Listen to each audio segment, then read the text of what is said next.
Hi guys, कैसे हैं आप सब। गाइस, आज हम आपको सुनाने जा रहे हैं फराज की खतना स्टोरी और साथ ही साथ रोनित और उसके दोस्तों की ट्यूशन पनिशमेंट स्टोरी सुनाने से पहले आप सब मेरे चैनल पर नए हैं तो चैनल को सब्सक्राइब कर लें और पास में लगे बेल आइकन को भी प्रेस कर दें ताकि हमारे हर नए वीडियो की नोटिफिकेशन आपको मिलती रहे। और स्टोरी अच्छी लगे तो इसे लाइक शेयर कमेंट ज़रूर कीजिएगा और हमारे चैनल को सब्सक्राइब करना बिल्कुल ना भूलें। और आप सबके पास भी किसी भी टॉपिक पे कोई भी स्टोरी हो तो आप हमारे साथ ज़रूर शेयर कीजिएगा। आप अपनी स्टोरी हमें इंस्टाग्राम पे सेंड कर सकते हैं या फिर ईमेल कर सकते हैं। ईमेल मैंने इस वीडियो के डिस्क्रिप्शन में ऐड किया है तो आप वहाँ से चेक करके मुझे ईमेल कर सकते हैं। तो चलिए स्टोरी स्टार्ट करते हैं। ये फराज की कहानी हमें अली ने भेजा था। अली कहते हैं अली और फराज दोनों दुबई में जॉब करते हैं। फराज अली दोनों बहुत अच्छे दोस्त हैं। दोनों अक्सर पुरानी यादें एक दूसरे के साथ बैठकर याद करते हैं। आज की कहानी फराज की है। फराज बताते हैं कि उनकी बिरादरी में आपस में ही शादी करते हैं, दूसरी बिरादरी में शादी बिल्कुल नहीं कर सकते हैं और शादी के लिए रिश्ता भी खुद घर वाले नहीं ले जाते हैं, हजाम रिश्ता लेकर आता है। मगर पसंद आ गया तो बात पक्की भी हजाम के जरिए ही होती है। इसके अलावा एक अजीब रस्म है, जब बात पक्की हो जाए तो शादी की तारीख फिक्स की जाती है और वो भी हजाम के जरिए।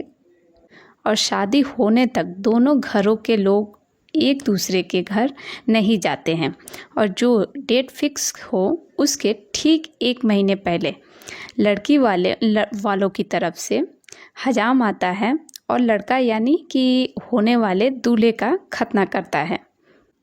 फराज की बिरादरी में इसको लड़की वालों की तरफ से खतना को लड़के का पहला गिफ्ट माना जाता है। फराज 25 साल का था और इंजीनियरिंग कंप्लीट कर चुका था। उस टाइम फराज की शादी की डेट फिक्स हुई। पढ़ाई की वजह से फराज अपने गांव से दूर शहर में रहता था। फराज को शहर में नौकरी की भी तलाश थी तो फराज के अब्बा ने लेटर लिख के यानी चिट्ठी लिखकर कहा कि फराज बेटा जल्दी आ जाओ, तुम्हारी शादी की डेट फिक्स हो गई है। तब फराज को शादी होने की खुशी थी मगर खतना होने का डर भी था। फराज से बड़े 2 भाइयों की शादी 4 साल पहले हो चुकी थी। फिर फराज तीसरे दिन गांव पहुंचा। उसके दूसरे दिन सुबह ही हजाम आ गया। फिर फराज के दादा ने फराज से कहा जल्दी से नहा लो और अपने नीचे के बाल साफ़ कर लेना। फिर जब फराज नहा कर और बाल साफ़ करके आया तो उसके दादा बोले फराज बेटा कमरे में चलो। और जब फराज कमरे में गया तो हजाम पहले से वहाँ तैयार बैठा था और फराज को देखकर हजाम बोला आओ बाबूजी पजामा निकाल दो और इस पर बैठ जाओ। वो एक छोटा सा स्टूल था जो हजाम अपने साथ लाया था। फिर फराज के दादा और चाचा रूम में ही रह गए, बाकी सब लोग बाहर चले गए। फिर फराज ने पजामा निकाल दिया। फराज को शर्म आ रही थी मगर वो स्टूल पर बैठ गया। अब जाहिर है फराज जवान था तो लुल्ली भी लुल्ला बन गई थी और जब हजाम ने फराज की लुल्ली को हाथ में पकड़ा तो उसे डर लग रहा था लेकिन मज़ा भी आ रहा था। फिर हजाम ने स्किन को ऊपर नीचे करना शुरू किया। इसके बाद एक सलाई स्किन में डालकर घुमाया तो फराज को दर्द होने लगा।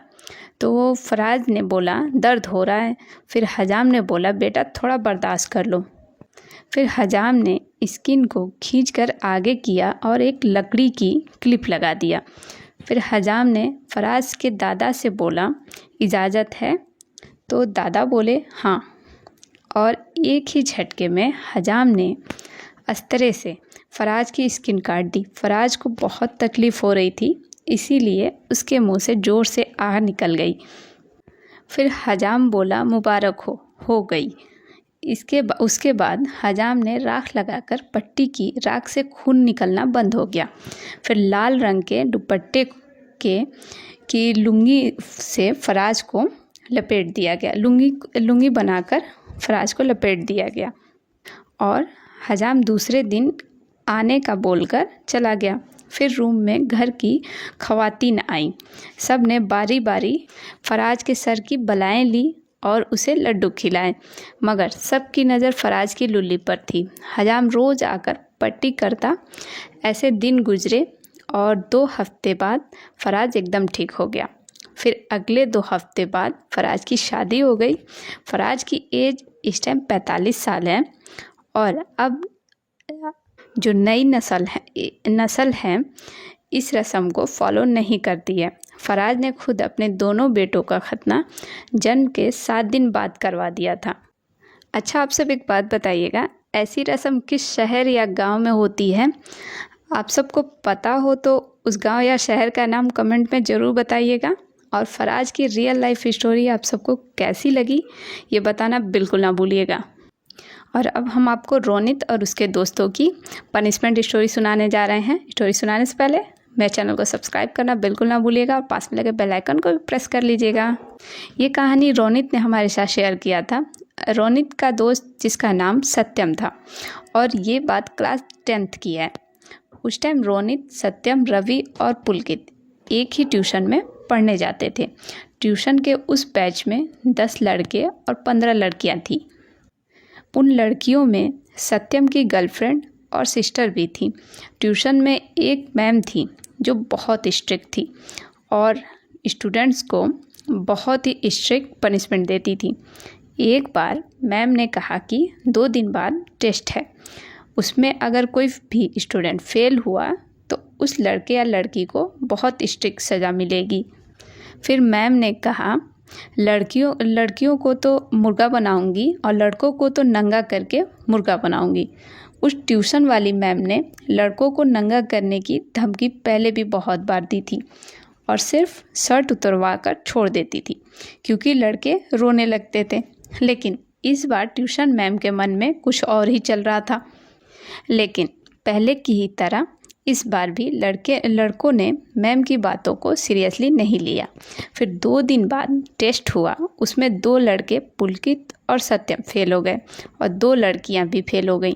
लड़कियों में एक सत्यम की गर्लफ्रेंड साक्षी और एक स्वाति थी।